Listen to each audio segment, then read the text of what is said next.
ഡൽഹിയിൽ പട്ടാപ്പകൽ സ്ത്രീയെ വെടിവെച്ചു കൊന്നു. പിന്നിൽ അവളുടെ ഭർത്താവിനെ കൊന്ന കേസിലെ അതേ പ്രതികളെന്ന സംശയത്തിൽ പോലീസ്.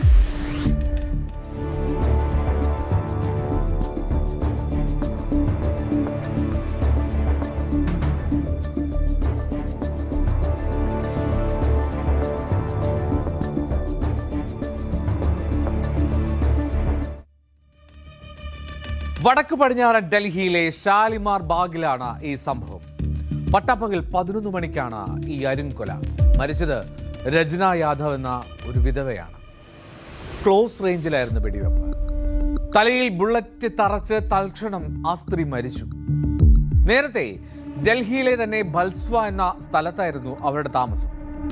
ഏതാണ്ട് 2023 വരെ. അന്ന് അവിടെ വെച്ച് ഈ രചന യാദവിന്റെ ഭർത്താവ് കൊല്ലപ്പെട്ടിരുന്നു. ആ കേസുമായി ബന്ധപ്പെട്ട് ഈ കൊലപാതകത്തിനും ബന്ധമുണ്ട് എന്നാണ് പോലീസിന്റെ അനുമാനം. കാരണം ആ കേസിന്റെ നിയമ പോരാട്ടം തുടരുകയാണ്. അതിലെ പ്രതികൾ തന്നെയാണ് ഇതിലും ഉൾപ്പെട്ടിട്ടുള്ളത് എന്ന് പോലീസ് ഉറച്ച് സംശയിക്കുന്നു.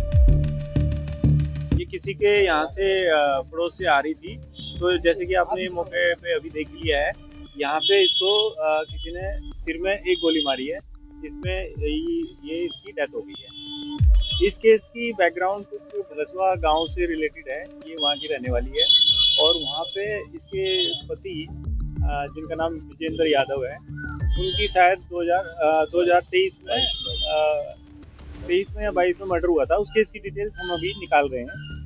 उससे रिलेटेड लगता है कि कोई पर्सनल एनमिटी या इनका पारिवारिक झगड़ा है बलसवा गांव का। फर्दर इन्वेस्टिगेशन कर रहे हैं. ഭർത്താവിന്റെ കൊലപാതക കേസിൽ നാളുകളായി നിയമ പോരാട്ടത്തിലായിരുന്നു അവൾ. എത്ര സമ്മർദ്ദം ചെലുത്തിയിട്ടും ഈ കേസിൽ നിന്ന് പിന്മാറാൻ തയ്യാറായിരുന്നില്ല പുള്ളിക്കാരി. കുറ്റക്കാർക്ക് ശിക്ഷ കിട്ടും വരെ പിന്നോട്ടില്ല എന്നുള്ളതായിരുന്നു അവളുടെ പ്രഖ്യാപനം. ഇതിലുള്ള പ്രതികാരമാണ് ഈ കൊലപാതകത്തിന് കാരണമെന്നാണ് സംശയം. മരുന്ന് വാങ്ങാൻ ഇറങ്ങിയതാണ് തൻ്റെ അമ്മയെന്ന് പറയുന്നുണ്ട് അവളുടെ മകൾ. ഇപ്പോൾ അച്ഛനും അമ്മയും നഷ്ടമായ വേദനയിലാണ്. അച്ഛൻ്റെ കൊലപാതക കേസിൽ ആകെ 6 പേരാണ് പ്രതികളായുള്ളത്. അതിൽ 4 പേരെ മാത്രമാണ് പിടികൂടിയത്. 2 പേർ ഇപ്പോഴും പുറത്തുണ്ട്. അവർ തന്നെയാണ് അമ്മയെ കൊന്നതെന്ന് ആണയിടുന്നു ആ പെൺകുട്ടി.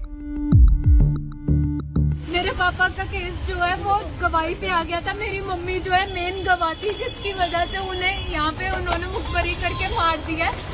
मेरे पापा के केस में 6 कातिल थे. उन 6 कातिलों में से 5 या 4 पकड़े गए थे. एक मास्टरमाइंड है भरत यादव बलसवा का, बेकरी वाला, वो अभी भी फरार था. उसने ये साजिश करके मेरी माँ को मारा है. मैं प्लीज अपील करती हूँ कोर्ट से कि मेरी माँ और मेरे पापा दोनों को इंसाफ दिलाए और इन कातिलों को फांसी की सजा दे. बताया जा रहा है कि कुछ समय बाद गवाही होने वाली थी. वही बता रही हूँ कि केस की गवाही स्टार्ट हो गई थी. मम्मी मेन गवाह थी. ഭർത്താവിന്റെ കൊലപാതക കേസിലെ പ്രതികളിൽ ചിലർ ഇപ്പോഴും ഒളിവിലാണല്ലോ. അവരെ കേന്ദ്രീകരിച്ച് തന്നെയാണ് പോലീസിന്റെയും അന്വേഷണം നീങ്ങുന്നത്. രചനയെ ഇല്ലാതാക്കുകയോ ആദ്യ കേസിലെ സാക്ഷികളെ ഈ കൊലപാതകം വഴി ഭയപ്പെടുത്തുകയായിരിക്കാം ആ പ്രതികളുടെ ലക്ഷ്യം. CCTV ദൃശ്യങ്ങൾ പരിശോധിക്കുന്നുണ്ട് പോലീസ്. സമീപവാസികളുടെ മൊഴിയും എടുക്കുന്നു. പല സംഘങ്ങളായി തിരിഞ്ഞ് അന്വേഷണം ഊർജിതമാണെന്ന് അറിയിക്കുന്നു ഡൽഹി പോലീസ്.